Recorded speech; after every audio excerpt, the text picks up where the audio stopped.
사순 19번째 날 가서 만나다. 세월이 많이 흘러 3년째 되던 해에 주님의 말씀이 엘리야에게 내렸다. 가서 아합을 만나라. 내가 땅 위에 비를 내리겠다. 그리하여 엘리야는 아합을 만나러 갔다. 그때 사마리아는 가뭄이 매우 심하였다. 아합은 국내 대신 오바디야를 불렀다. 오바디야는 주님을 깊이 경외하는 사람이었다. 오바디야는 이제벨이 주님의 예언자들을 학살할 때 예언자 100명을 한 동굴에 50명씩 숨기고 빵과 물을 대주었다. 아합이 오바디야에게 말하였다. 이 땅에 물이 있는 샘과 시내를 모두 찾아가 보시오. 우리가 어쩌면 풀을 찾아내어 말과 노새를 살리고 가축 가운데 얼마는 잃지 않을 수도 있지 않겠소? 그리하여 그들은 돌아다닐 땅을 나누어 한쪽으로는 아합 혼자서 다른 쪽으로는 오바디야 혼자서 떠났다.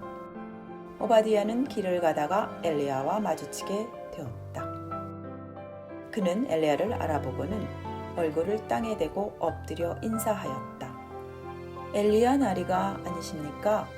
엘리야가 대답하였다. 그렇소. 가서 당신 주군에게 엘리야가 여기 있다고 전하시오. 그러자 오바디야는 이렇게 말하였다. 제가 무슨 죄를 지었기에 당신의 이 종을 아합의 손에 넘겨 죽이시려는 것입니까? 살아계신 주 어르신의 하느님을 두고 맹세합니다. 저희 주군인 어르신을 찾으려고 사람들을 보내지 않는 민족과 나라가 하나도 없습니다. 사람들이 없습니다 하면 그는 그 나라와 민족에게 어르신을 찾지 못하였다고 맹세하게 하였습니다. 그런데 지금 어르신께서는 너희 주군에게 가서 엘리야가 여기에 있다고 전하여라 하십니다. 제가 어르신을 떠나자마자 주님의 영이 어르신을 제가 알지 못하는 곳으로 데려가시면 어떻게 합니까? 제가 가서 아합에게 알린 뒤 그분이 와서 어르신을 찾지 못하면 저를 죽일 것입니다. 어르신의 종인 저는 어릴 때부터 주님을 경외하여 왔습니다.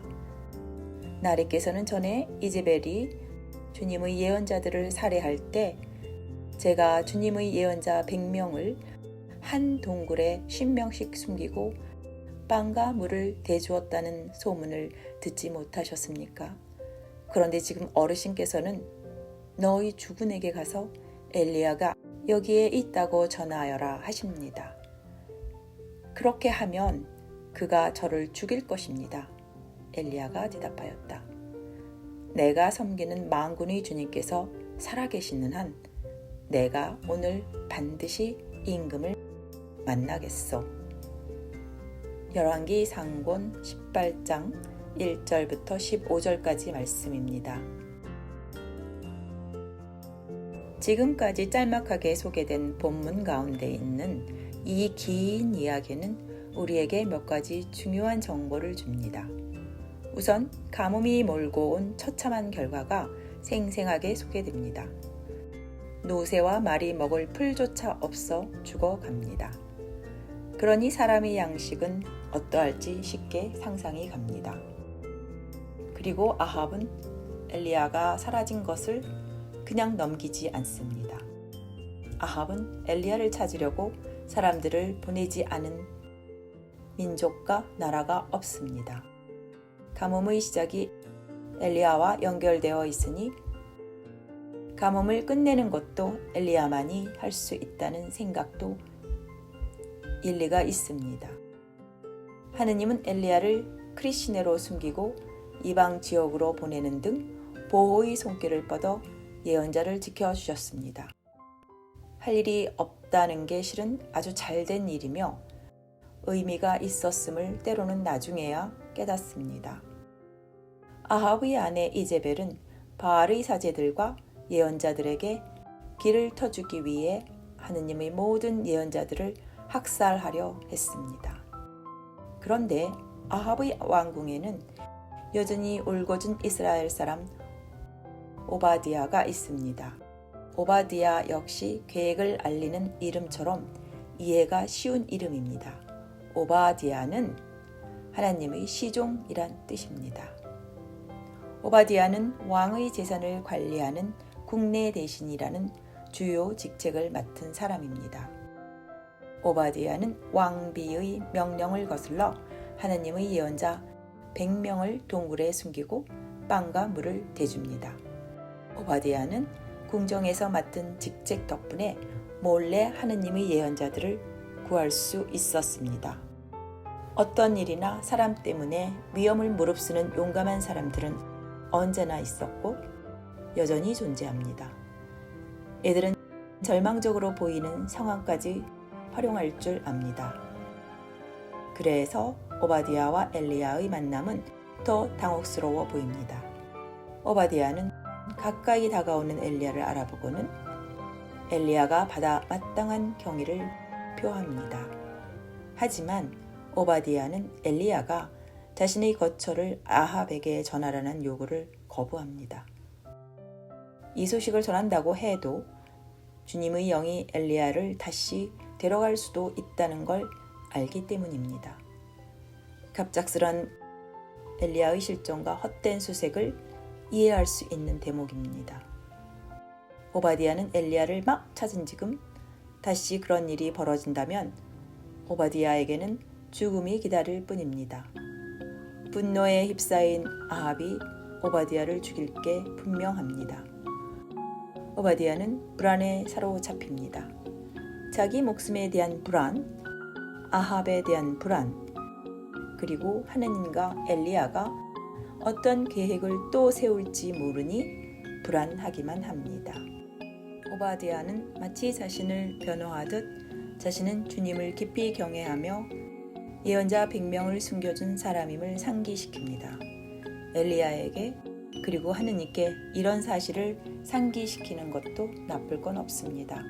아주 인간적인 일이기도 합니다. 누구나 내게 무엇을 원하지만 나는 그렇게 하는 게 두렵습니다. 그렇다고 요구를 거부하지도 못합니다. 그 사람 아니면 하느님이 소중하기 때문입니다.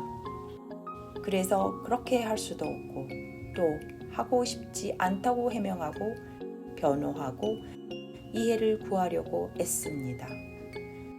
엘리야 이야기가 지금까지 간단히 소개된 것과는 달리 이 시점에서 오바디아에 대해 상세히 다룬다는 사실은 이 부분이 성경 저자나 독자에게 중요하며 이들의 경험 안에서 자신을 다시 발견했다는 암시일지도 모릅니다. 우리 인간은 여러 주인을 섬길 때 종종 궁지에 빠지고 우리가 어떤 일이나 생각, 하느님을 변호할 때조차 오바디아처럼 반응하려는 경향이 있습니다. 그러면서도 이는 피하고 둘러댈 필요가 없다는 암시이기도 합니다. 엘리야가 고집을 꺾지 않기 때문입니다. 내가 섬기는 만군의 주님께서 살아 계시는 한 내가 오늘 반드시 임금을 만나겠소.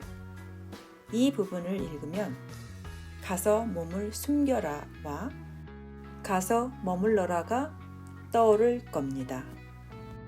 엘리야는 개인적인 어려움에도 주님의 지시를 따랐습니다. 엘리야는 이 지시에 토를 달지도 그렇다고 분명하게 승인하지도 않았지만 그저 분부대로 행동합니다. 가서 만나라. 이 말은 이 단락에서 3번 나옵니다.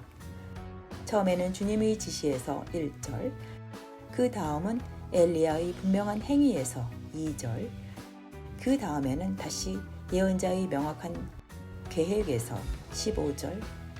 어떤 의미가 있는 걸까요? 엘리야는 가서 몸을 숨겨라 와 가서 머물러라 보다 가서 만나라를 더 중요하고 더 긴장감 넘치고 더 도전적인 것으로 본 것은 아닐까요? 이제 이어지는 이야기에서 만나보기로 합시다.